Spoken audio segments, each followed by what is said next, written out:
Here's three questions. I'm going to give you the heads up what we're going to talk about today. So, how do I know when the right time is to hire a technician? How do I know how much to start out the new technician per hour? And how often should I give them an increase? Hey, this is Greg McAfee, and welcome to the Greg McAfee Show. Now let's get started.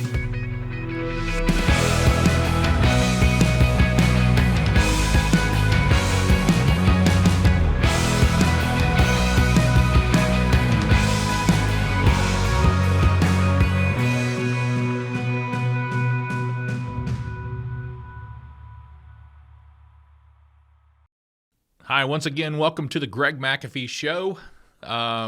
Also, if you aren't subscribed to the YouTube or the pod channel, feel free to do so. Each week I put out this content. Hopefully it's good content because I really want to see each and every one of you succeed.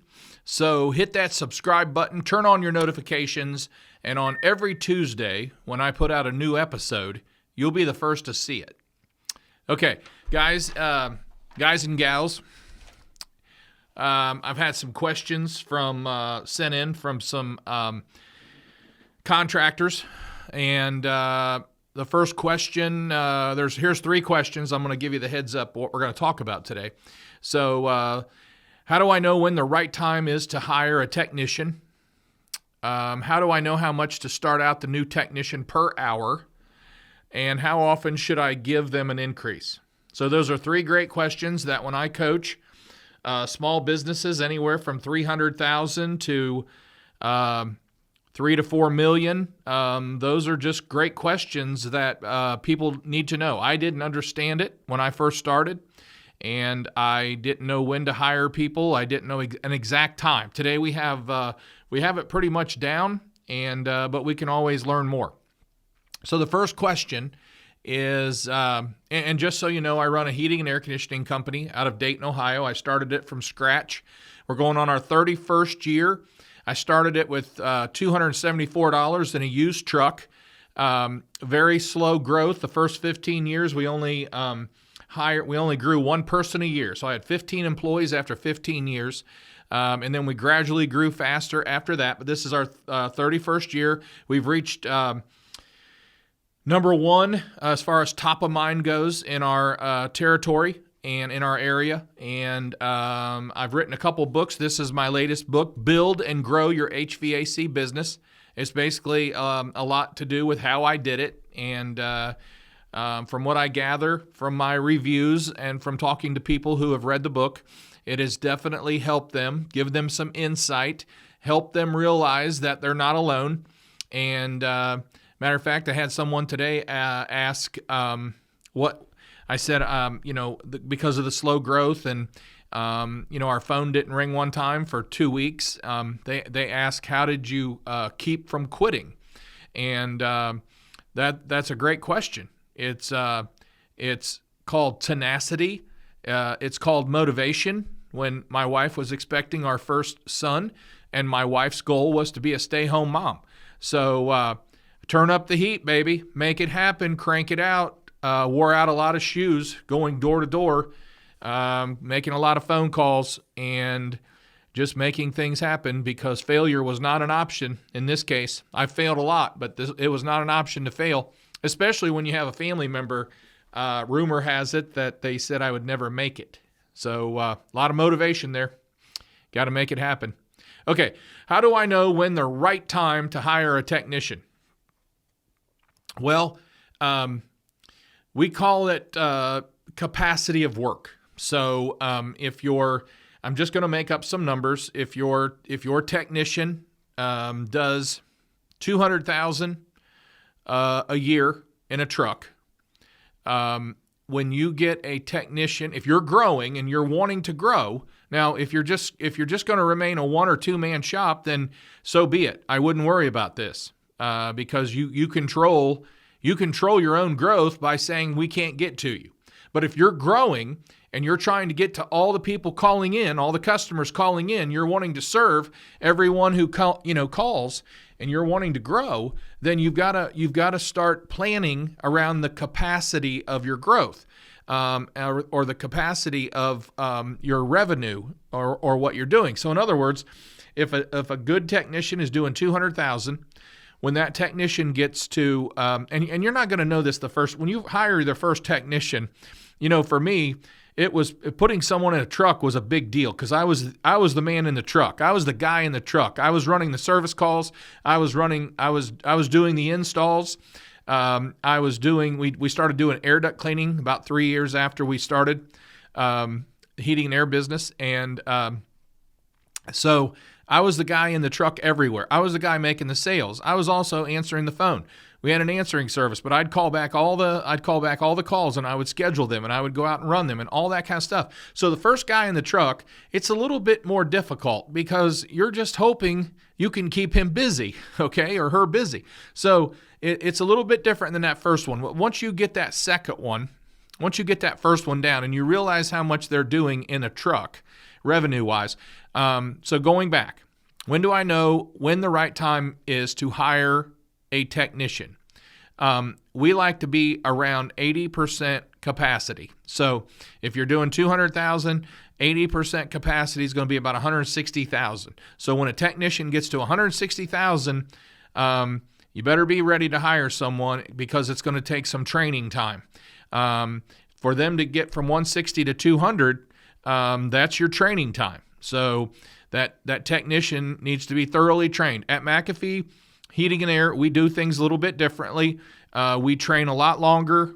We're very meticulous about putting someone in a truck, even today, and we're going to train them for several months before they get in their own truck. They're going to ride with a wide variety of different technicians.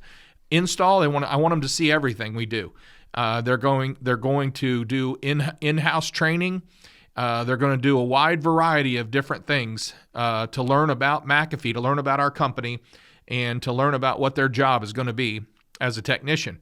So about 80% capacity, I've got someone ready to go into that position. Now, today, for us, I've always got someone in training. We've always got someone in the hopper, if not two people in the hopper training.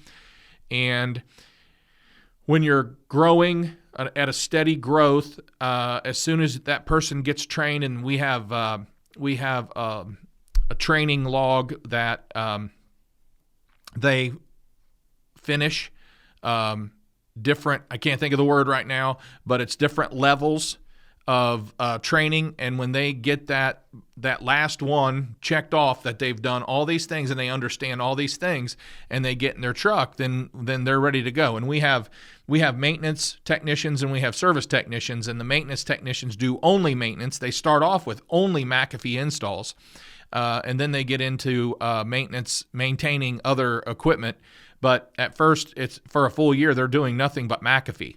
And it could get a little bit boring because they're just checking newer systems that we installed, but it gets them ready, it gets them in homes, it gets them prepared, and then we just got a steady flow. But somewhere around 80% capacity, you need to be ready to start training. And if you want to be on the safe side, somewhere around 75% capacity, you start looking for someone, and at 80% capacity, you're hiring them. Now, every company's different, but that's an idea of about where you should be, because most guys have no idea. So it's a great place to start. How do I know how much to start out a new technician per hour? Well, first of all, it's going to depend on the level of technician. So again, when we're hiring out of trade school, then they're going to start out at the lower dollar amount. Now, for us in Ohio, Dayton, Ohio, I mean, we start people out today in the field at somewhere between $14, $15 an hour right out of school, or they might even be still in school. But if Joe Biden gets his way with that $15 minimum wage, we're all going to be at $15 an hour starting out, no matter what the position. But that's another story. So anyway, how do I know how much to start a new technician out per hour? Well, you need to know what it's going for in the area. You need to know what technicians make. So if you're only a two-man shop and you want to get to 5, you need to know what other companies are paying technicians, and it's easy to learn that. If anything, you can just jump on Indeed and search for heating and air technicians and find out what they're offering to start out at. Call the company and ask them, what does your position start off at? I mean, block your number or have someone else call. But there's many different ways to be creative and figure it out. And so you want to start off at a fair amount, but you also want to interview well and hire smart. So someone's extremely good or qualified for the position, and you look around and find out what they're going for in your area, and then you want to be very competitive. How often should I give them an increase? Well, that's a good question. Someone just asked me that the other day. Someone had been with their company 9 months. They were doing very well, and they had not had an increase yet. And he said, when should I give this person an increase? Well, again, it depends on what you started them out at. But we at McAfee, we do 2 reviews a year. We do 1 review just to go over everything as a regular review, and then we do another review where they have an opportunity to get an increase if they've earned it. And we've got tier levels. That's the words I was thinking of. Couldn't have been that difficult, but it was tier levels, and they have to complete their tiers. And as they complete their tiers, we have a flat rate, hourly rate that tells you if you complete this tier rating, then you are valued at let's pretend $16 to $18 an hour. Then we also have a McAfee Way increase on top of that, and it has everything to do with attitude. So if their attitude is great and they seem happy to be here, they've got good customer ratings, then they can earn more per hour that way on top of their tier rating. So it's just a neat way to help them keep a good attitude and earn more money. Okay. So how often should you give them an increase? At least once a year. How much of an increase should it be? Well, again, it just depends on the person and how are you, what your expectation is of those people, and are you measuring how well they're doing?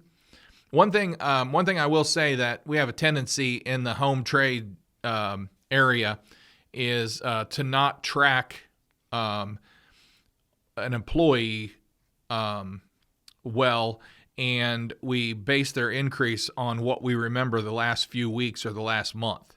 And if you're tracking well and you're keeping the tier ratings going and you're keeping the attitude ratings and keeping track of everything, then you should give them a very fair increase based on the entire year, not just the last few weeks that you remember because you've taken no notes and you forgot that he's blown up 3 compressors and you've showed him how to wire it 10 times.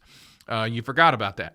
Or he's given many great leads that turned into really great sales, and you forgot about that. So it works both ways. So you've got to keep track, and you've got to let them know where they're at. We like to let our people know where they're at, and if they're not up to par and they're not earning what they need to be earning, we show them how to earn more. This is how you can earn more here. I want to provide an atmosphere where you can succeed in, and this is how you earn more. So, how do I know when the right time to hire a technician? Somewhere around 80% capacity. How do I know how much to start out a new technician? Well, know your competition and know what they start people out at. That's a great place to start. And how often should I give an increase? At least once a year. But I'll tell you what, if someone's a water walker and they're making things happen, they could get an increase 2 to 3 times a year at McAfee. I'm not going to wait. If they're earning their keep, then they need to get paid. They need to earn their money. They need to earn it. They need to make it. And so we don't mess around with that. And we make things happen. So, again, I hope that helps. Very short today, but it was 3 questions that I get asked a lot, and I thought I would, try to nip those and see if it helps you as a business owner who's trying to grow your business. But Build and Grow Your HVAC Business will show you how I turned $274 into a multi-million-dollar company. It's a great book. You can get it at gregmcafee.com or you can get it on amazon.com. So I hope this helps. Don't forget to join and have a great day.